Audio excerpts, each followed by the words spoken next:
Hi hello అందరికీ నమస్కారం. Welcome back to Madhurimalu. ఇంకా ఎవరైనా మన ఛానల్ని సబ్స్క్రైబ్ చేసుకొని ఉండకపోతే ప్లీజ్ ఇప్పుడే సబ్స్క్రైబ్ చేసుకోండి. ఇక లేట్ చేయకుండా మన స్టోరీలోకి వెళ్ళిపోదాం. అది కొంచెం నాయిస్ వస్తుంది, పట్టించుకోకండి ఈ రోజుకి. ఇక లేట్ చేయకుండా స్టోరీలోకి వెళ్ళిపోదాం. రావణ్ ఎపిసోడ్ 25. ఏమండి, ఏం చేస్తున్నారు ఇక్కడ? పదండి, అందరూ మీకోసమే వెయిట్ చేస్తున్నారు అంటూ మాలిని గారు పిలవడంతో వస్తున్న మాలిని అంటూ అక్కడి నుంచి వెళ్ళిపోయారు రఘు గారు. రఘు గారి వెనకే వెళ్ళారు మాలిని గారు కూడా.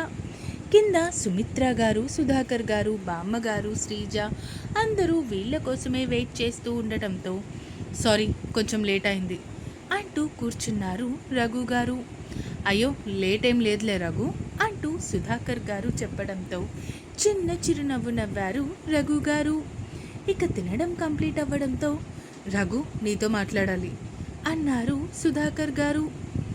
సుమిత్ర మాట్లాడిన విషయమే సుధాకర్ కూడా మాట్లాడాలి అనుకుంటున్నాడా అన్న ఆలోచన వచ్చింది రఘు గారికి.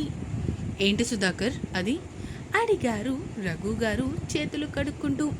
పద అలా లాన్లోకి వెళ్ళి మాట్లాడుకుందాం అంటూ రఘు గారి భుజం మీద చేతులు వేసి నడుస్తూ అన్నారు. ఇక సుధాకర్ గారితో పాటు మాట్లాడుతూ వెళ్ళారు లాన్లోకి రఘు గారు. రఘు నీతో ఒక విషయం మాట్లాడాలి. అది మన రామ్ గురించి. నీకు కరెక్ట్ అనిపిస్తుందా రామ్కి నవ్య? రఘు గారి వంక చూస్తూ అడిగారు సుధాకర్ గారు. సుధాకర్ ఒకటి చెప్తాను, రామ్ మన మాట వినే స్టేజ్ దాటిపోయాడు. నవ్యాని కాంటాక్ట్ అవుదామన్నా తనని కనీసం మనం చేరుకోకుండా చేశాడు. అటువైపు కూడా మనల్ని రానివ్వకుండా చేశాడు. మనం రామ్ చేసేది చూస్తూ ఉండటం తప్ప ఇంకేం చేయలేం చెప్పారు రఘు గారు. అలా అంటావేంటి? శ్రీజ కూడా నీ కూతురే కదా. ఇంకా నీకు నవ్య కంటే శ్రీజ మీద ఎక్కువ ఉండాలి ప్రేమ. కానీ ఇక్కడేంట్రా అంటే అంత రివర్స్లో ఉంది. శ్రీజాని చూసే విధంగా నువ్వు నవ్యాని చూస్తున్నావు. నవ్యాని ఎలా అయితే చూడాలో నువ్వు శ్రీజాని అలా చూస్తున్నావు. అసలు నీ మైండ్లో ఏం రన్ అవుతుందో నాకు అర్థం కావట్లేదు. అసహనంగా వచ్చాయి అతని మాటలు. నేను ఏ రోజు కూడా శ్రీజాకి తక్కువ చేయలేదు, అర్థమవుతుందా? నాకు తెలుసు నా పిల్లల్ని ఎలా చూసుకోవాలో. మధ్యలో నీ సలహాలు నాకు అవసరం లేదు. అంతే ధీటుగా వచ్చాయి ఇతని మాటలు. అవును, మొదటి పెళ్ళాన్ని కంట్రోల్లో పెట్టుకోవడం చేత కాలేదు. అదేమో నిన్ను పెళ్లి చేసుకొని నీ తాళి మోస్తూ 10 మందితో సంసారం చేసింది. ఇప్పుడేమో నువ్వు నాకు నీతులు చెప్పేవాడివి అయిపోయావా? అంతేనా? Just stop it Sudhakar. ఇంకొక్క మాట నువ్వు సంధ్య గురించి తప్పుగా మాట్లాడితే చెల్లినిచ్చిన బావవి అని కూడా చూడను. ఏం చేస్తానో కూడా నాకే తెలీదు. నిజం చెప్తే నీకెందుకు అంత పౌరుషం వస్తుంది? ఏ సంధ్య చేసింది తప్పు కాదా? అలాంటి తప్పుడు దానికి పుట్టిన కూతురు నా ఇంటికి కోడలుగా అవుతుంది అంటే నేనెలా ఒప్పుకుంటాను?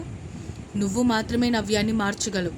నువ్వు నవ్యతో మాట్లాడి ఈ పెళ్ళి క్యాన్సిల్ చేసి ఎలాగైనా శ్రీజాకి రామ్కి పెళ్ళి జరిగేలా చూడు.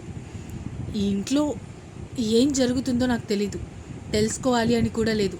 కానీ ఒక ఆడపిల్ల జీవితాన్ని నిప్పుల్లో పోసి ఇంకో ఆడపిల్ల జీవితాన్ని చక్కదిద్దాలి అనుకోవడం మంచి పద్ధతి కాదు.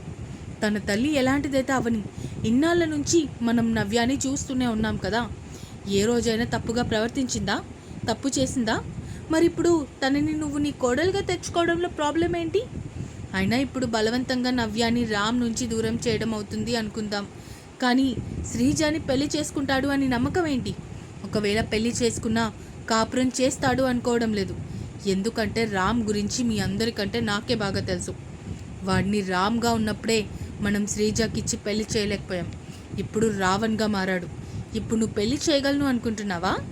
అది ఎడారిలో ఎండమావి మాత్రమే అంటూ తను చెప్పాల్సింది చెప్పేసి అక్కడి నుంచి వెళ్ళిపోయారు రఘు గారు.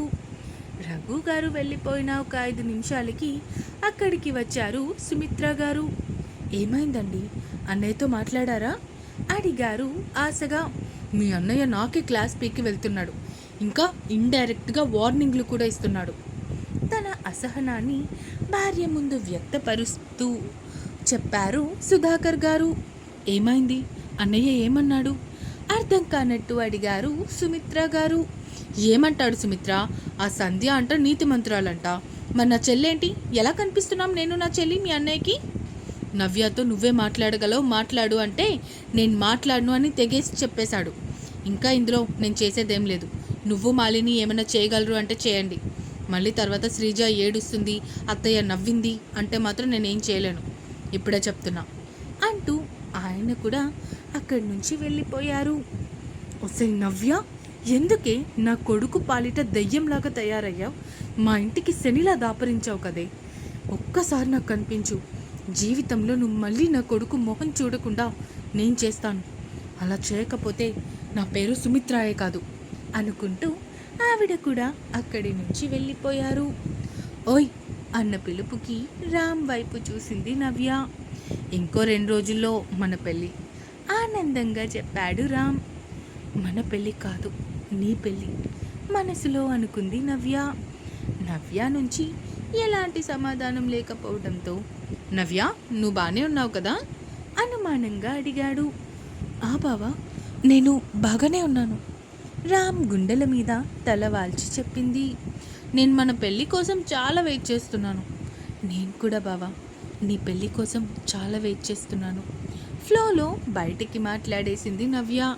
ఏంటి, ఏం మాట్లాడుతున్నావు అనుమానంగా అడిగాడు రామ్.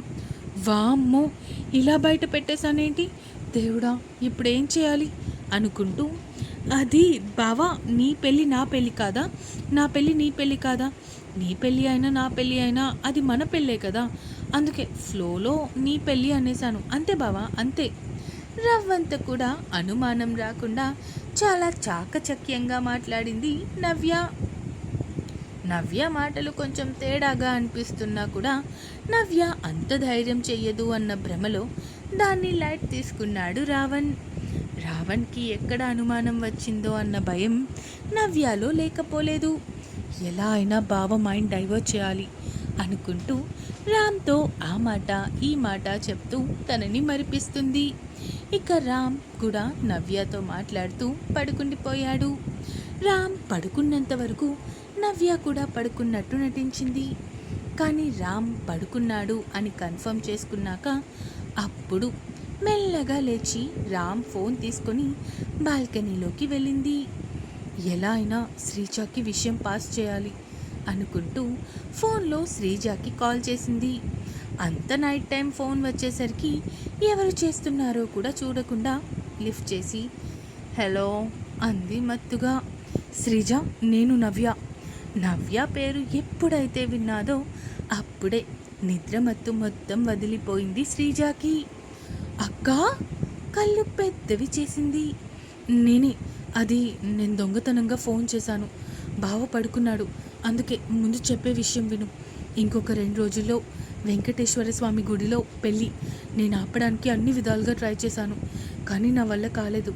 అందుకే పెళ్ళికి ఒప్పుకున్నట్టు నాటకం ఆడాను. నువ్వు అమ్మని, నాన్నని, అత్త, మావయ్య, అమ్మమ్మ అందరినీ తీసుకొని అక్కడికి రా. నువ్వే బావని పెళ్లి చేసుకుందుగానివి, సరేనా అంది నవ్య. అలాగే అక్క అంటూ కాల్ కట్ చేసేసింది శ్రీజ. నవ్య కూడా కాల్ కట్ చేసి కాల్ హిస్టరీలో నుంచి శ్రీజ నెంబర్ డిలీట్ చేసి వెనక్కి తిరిగి చూసింది. అక్కడ కనిపించిన దృశ్యం చూసి ఒక్కసారిగా షాక్ అయింది. ఎదురుగా నిప్పులు కక్కే కళ్ళతో చూస్తూ ఉన్నాడు రావణ్. నేను నీకు రామ్గా ఉంటే అస్సలు నచ్చదు కదా, ఎందుకే నాలోని రాక్షసుడిని పదే పదే తీస్తూ ఉంటావు అంటూ ముందుకి వస్తూ ఉన్నాడు రావణ్. బావా సారీ బావా, అది అంటూ నీళ్లు నములుతూ ఉంది నవ్య. నవ్యాని చేరి తన పీక పట్టుకుని పైకి గాల్లోకి లేపేశాడు. నో అంటూ ఒక్కసారిగా ఉలిక్కి పడింది నవ్య. తన పీక దగ్గర పట్టుకొని చుట్టూ చూసింది. ఎక్కడా రావణ్ జాడలేదు. రూమ్లోకి తొంగి చూసింది. మంచం మీద ప్రశాంతంగా నిద్రపోతున్న రావణ్ కనిపించాడు. అంటే బావ చూడటం ఇదంతా నా కళ, ఒక 2 నిమిషాలు గుండాగి చచ్చాను అనుకుంటూ మళ్ళీ ఏం తెలియని దానిలా ఫోన్ అక్కడ పెట్టేసి వచ్చి రావణ్ పక్కన పడుకుంది. నిద్దట్లోనే నవ్య చుట్టూ చేతులు వేసి హాయిగా పడుకున్నాడు రావణ్. రావణ్తో తను గడిపే చివరి క్షణాలను ఆనందంగా గడపాలి అన్న ఉద్దేశంతో ప్రతి క్షణం రావణ్ ప్రెజెన్స్ ఫీల్ అవుతూ ఉంది నవ్య. నెక్స్ట్ డే మార్నింగ్ నవ్య కంటే ముందే నిద్రలేచాడు రామ్. హాయిగా పసిపాపలా పడుకున్న నవ్య మోముని చూస్తూ తనలో తానే నవ్వుకుంటూ ఉన్నాడు రామ్. ఆఫీస్లో ఇంపార్టెంట్ మీటింగ్ ఉండడంతో కష్టంగా నవ్య నుంచి దూరం జరిగి ఫ్రెష్ అవ్వడానికి వెళ్ళాడు. కొద్దిసేపటికి నవ్య కూడా లేచి కూర్చుంది. రావణ్ వచ్చాక తను కూడా వెళ్ళి ఫ్రెష్ అయ్యి బయటికి వచ్చింది. నవ్యకి చెప్పేసి ఆఫీస్కి వెళ్ళిపోయాడు రామ్. ఇక్కడ నైట్ నవ్య ఫోన్ చేసి చెప్పడంతో తీన్మా డాన్స్ వేస్తూ ఉంది శ్రీజ. రేపు ఈ విషయం ముందు అత్తకి చెప్పాలి అనుకుంటూ హ్యాపీగా రామ్ని ఊహించుకుంటూ నిద్రలోకి జారుకుంది. నెక్స్ట్ డే ఉదయాన్నే లేచి సుమిత్ర గారి దగ్గరికి పరుగు తీసింది. ఉదయమే లేచి స్నానం చేసి బయటికి వచ్చిన సుమిత్ర గారికి తన కోసమే వెయిట్ చేస్తూ కనిపించింది శ్రీజ. శ్రీజ, నువ్వెప్పటి నుంచి ఇంత పొద్దున్నే లేవడం నేర్చుకున్నావు? చిరునవ్వుతో ప్రశ్నిస్తూ అడిగారు సుమిత్ర గారు. అత్త, నీకు ఒక గుడ్ న్యూస్ చెప్పాలి, అందుకే ఇంత పొద్దున్నే లేచాను చెప్పింది శ్రీజ. ఏంటది? అనుమానంగా అడిగారు. నిన్న నైట్ నవ్య కాల్ చేసింది అంటూ జరిగింది మొత్తం చెప్పింది శ్రీజ. నిజంగానా? పోనీలే, మీ మావయ్య మీ నాన్న చేయలేని పని ఆ దిక్కుమాలిందే చేసింది. పోనీలే తల్లి, సంతోషం అన్నారు సుమిత్ర గారు. కానీ ఇప్పుడు మన ప్లాన్ స్టార్ట్ అవ్వాలి అత్త. ముందు మనం అనుకున్నట్టు బావ లైఫ్లోకి నేను ఎంటర్ అయిన వెంటనే దాని లైఫ్ అక్కడితో ఆగిపోవాలి. అప్పుడే బావ పూర్తిగా నాకు సొంతమవుతాడు చెప్పింది శ్రీజ. నాకు గుర్తుంది శ్రీజ, నువ్వు మరీ అంతగా చెప్పాల్సిన పని లేదు. మీ అత్త కొద్దో గొప్ప తెలివైందే, కంగారు పడుకు. నా ప్లాన్ మొత్తం నేను సిద్ధంగా చేసి ఉంచుకున్నాను అన్నారు సుమిత్ర గారు వంకరగా నవ్వుతూ. నువ్వు బంగారం అత్త అంటూ సుమిత్ర గారి బుగ్గ మీద ముద్దు పెట్టి అక్కడి నుంచి తిరిగి తన రూమ్లోకి వెళ్ళిపోయింది శ్రీజ. నవ్య, నువ్వు జీవితంలో చేస్తున్న చివరి తప్పు ఇదే. నువ్వు శ్రీజాని పెళ్లి పీటల మీద కూర్చోబెడితే రావణ్ నీ మీద పిచ్చ కోపంతో ఉంటాడు. ఆ టైంలోనే నేను ఫినిష్ చేస్తాను. నిన్ను కూడా నీ తల్లి దగ్గరికి పంపించేస్తాను. ఎక్కువ కష్టపెట్టనులే అనుకుంటూ వెళ్ళి పూజ చేసుకొని భర్తకి కాఫీ కలుపుకొని పట్టుకొని వెళ్ళారు. ఇంకా ఉంది. ఈ ఎపిసోడ్ ఎలా అనిపించిందో కామెంట్స్ రూపంలో తెలియజేస్తారు అని కోరుకుంటున్నాను. అలాగే సబ్స్క్రైబ్ చేసుకోవడం మాత్రం మర్చిపోకండి. ఇక ఉంటాను. Bye bye.